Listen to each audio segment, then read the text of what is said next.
budget's back in the black. It's a good thing. It's taken us 12 years to get it back into a surplus in 2019-20. But what does that really mean? Well, for starters, it means we can now start paying down debt. Now, we all know in our own lives, if you're paying interest on debt, that's money you can't be spending on other things. This year alone, interest on our debt is some $19 billion a year. And because we're now in the surplus, that means we can start paying off that debt. That will fall by $5 billion a year by the end of the budget period. That means we can put it back into hospitals, into schools, and that's what we are doing in this budget. The way we keep the budget strong into the future is by keeping our economy strong. Now, the way we believe we do that is you keep taxes low, and that's why in this budget there is immediate tax relief for low to middle income earners of $2,160 for a family. This tax relief is designed to help people, obviously, with the rising pressures of costs of living. But it's also an important principle that when you work hard, you should keep more of what you earn. When we all do that, then Australia's stronger. That's why we believe in keeping taxes down, and it's why we've done it for small businesses as well, small and family businesses. We're providing further tax relief for the things they invest in to grow their businesses and put more people on. More than 1.2 million people have got a job since we were first elected. Unemployment down now to 4.9%. Jobs, there's more of them since we've come to government. Unemployment's lower. Our economy is stronger, and we need to keep it that way.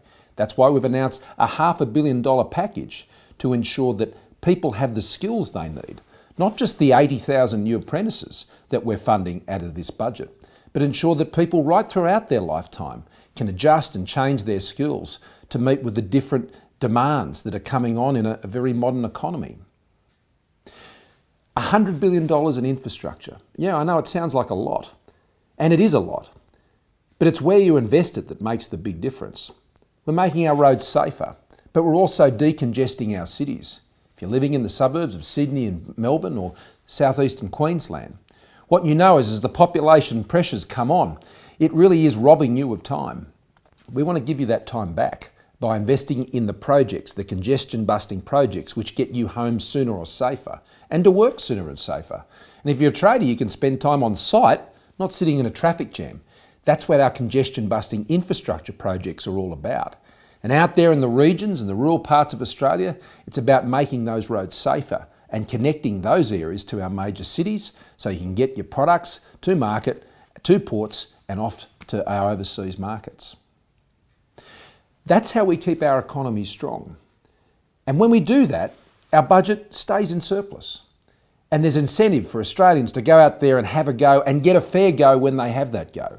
That's how we keep our economy strong, because when we have a strong economy, we can do the third thing that this budget surplus is all about, and that is investing in the essential services that Australians rely on. We guarantee that investment. In the last 5.5 years, we've increased funding for public schools and hospitals by more than 60%. And we're going to increase that even more over the next 4 years and over the next 10, because we know it's important to every single Australian. But you can't do it without a strong economy. And you can't do it by increasing taxes. That just slows everybody down. That's a false economy. You can't pay for future services with higher taxes. What you do is you incentivise all Australians to be able to go out there, work hard, and make sure that they keep more of what they earn, and that means everybody is doing better. Whether it's hospitals or schools, we'll continue to invest there. But I've got to say, in this budget, one of the most important things we've done is we've committed $461 million to tackling and combating youth suicide in this country and youth mental health. 1 in 4 Australians struggle with mental health issues, and this is even more tragic when we think about the impact it has on young lives. Our young people taking their own lives. This is just the most abhorrent of thoughts.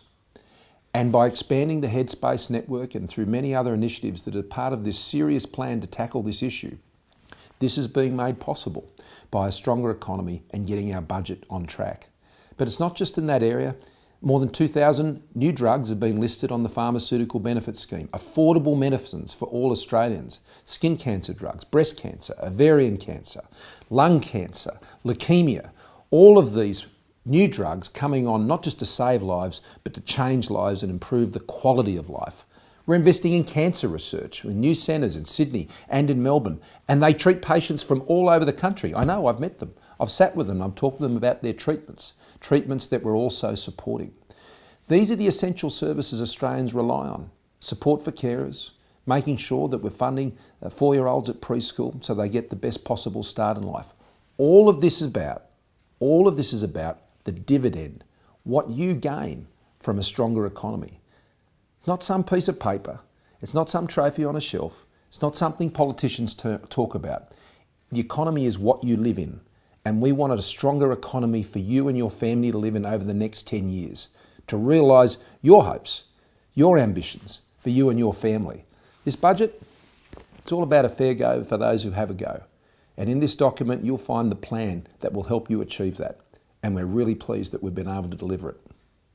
Authorised by S. Morrison, Liberal Party, Canberra.